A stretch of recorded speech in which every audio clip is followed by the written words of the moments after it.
Isaacson. I reside at 4180 South Country View Road in town of Sebastopol. My office is located at 119 South Madison Avenue on the west side.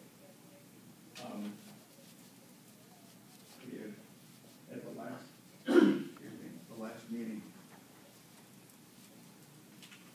the motion was discussed regarding tweaking the building.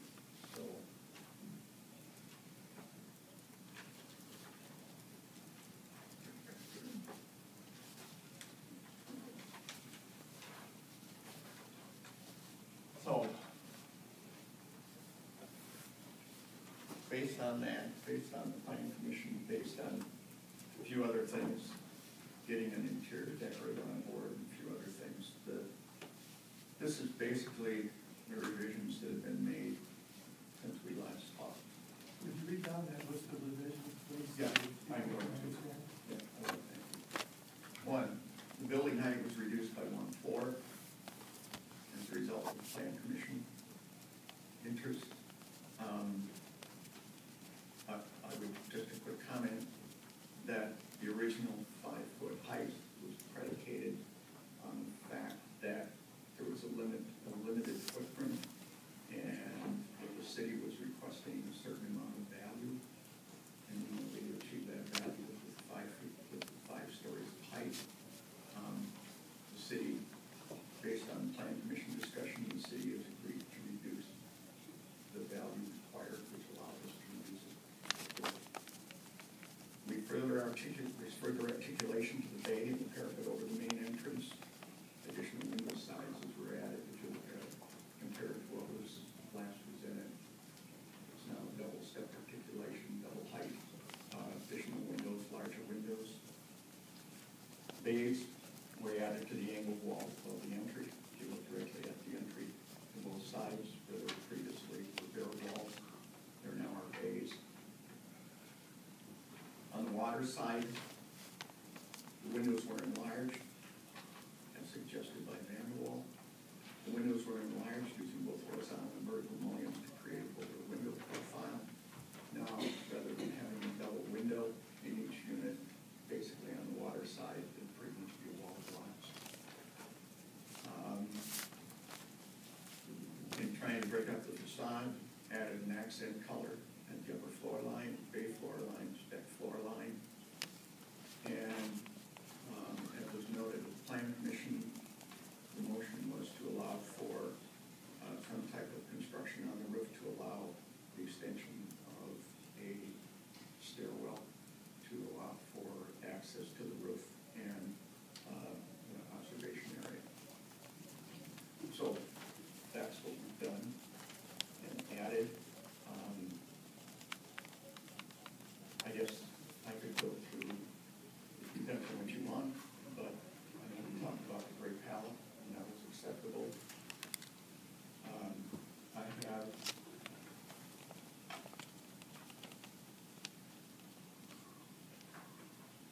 few other things I can give you, which some are informative, some you already know. One is a comparison of the existing building footprint to the proposed hotel, which lists sizes of the other adjacent buildings in the area.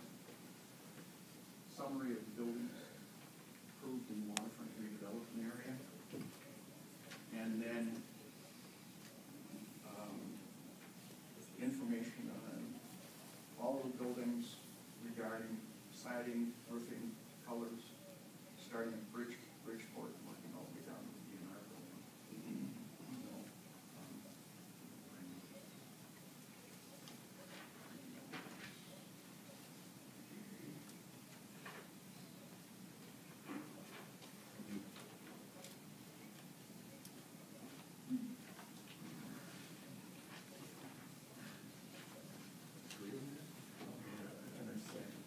Just trying to be thorough.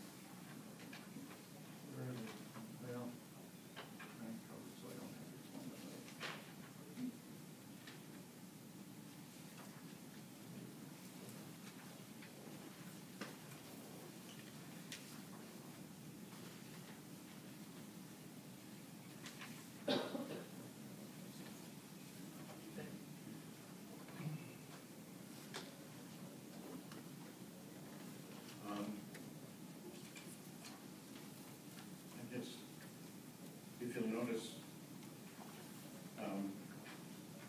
going through the time frame and what had been done, the Dorking 1996 Dorking Maritime Museum in Bridgeport,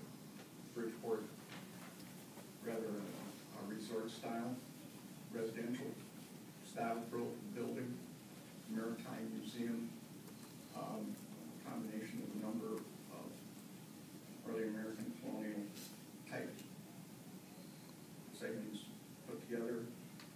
97 DJs was designed to be by the architect, a Florida architect. It was designed to look like a Florida warehouse. The Stone Harbor, the original inspiration from the owner, I think, was a old building that was a warehouse in France with front-slip linear type vertical windows. And on down through those, as far as the size relationships, heights, area, probably the one that would have the most relevance because we recently dealt with that one is Center Point Marina's canopy building, which is approximately 30,000 square feet in area and 42 feet high. Canopy building and stuff. Mm-hmm. That's what I just told you now. And the proposed hotel is approximately 20,000 square feet area. It's 3 feet taller, but only 2/3 of the size. I guess that's, if you go through the materials and the colors, running all the way from Bridgeport down to the DNR, basically the materials you find are horizontal siding, some shingle siding, mostly pitched roofs with either asphalt shingles or standing seam, colors, tan with white and gray blended roofs. Generally speaking, the colors are in the grays and the tan palettes with red brick as accents on some of them.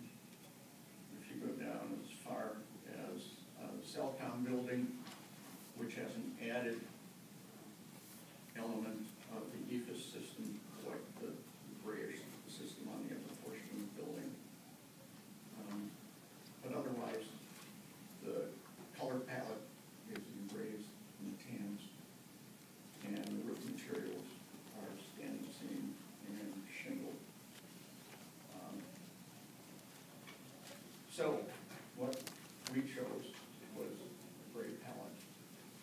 We have because of various constraints, we have a 4-story building with basically a flat roof. So we have a situation of the parapet.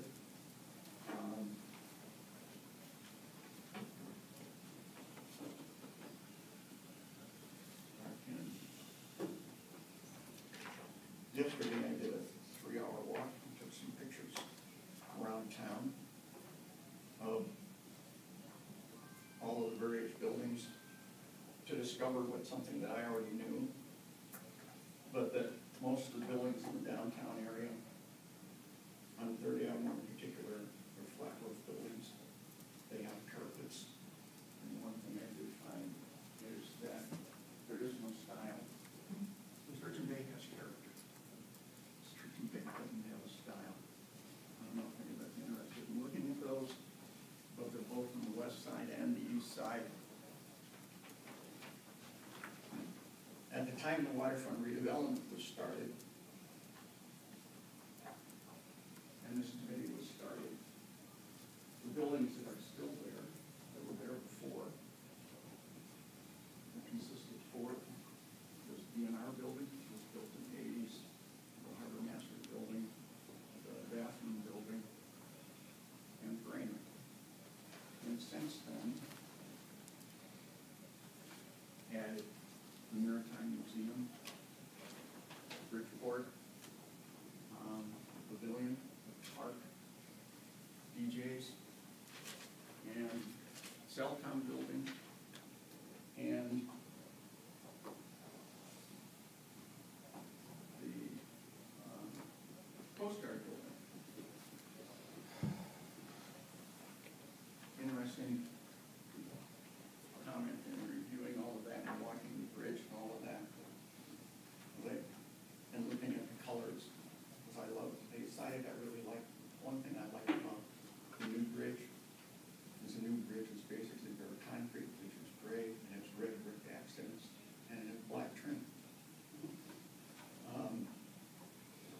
far as buildings that have been improved, that would be a flat roof style with a parapet. There are 3 buildings, basically, that you've improved in the last few years. Celcom and the 2 buildings of PDI. With regard to the accent color, which we chose to use as far as our renderings, the accent came from another fixture on the west side, the John Purvis. So we took design elements that we had to work with. We took your comments and Van Vol's comments. We took colors, palettes that exist, and we took an existing accent, and we took a few things out of the design review, waterfront redevelopment area, design guideline, and I think the opposite appears to be over the years, the opposite of this guideline.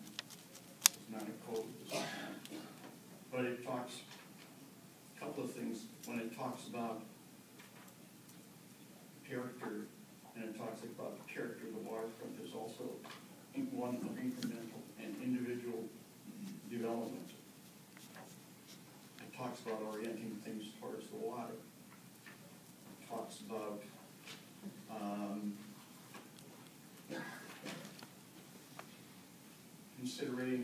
consider sense of entry, articulating the main entrance to the building.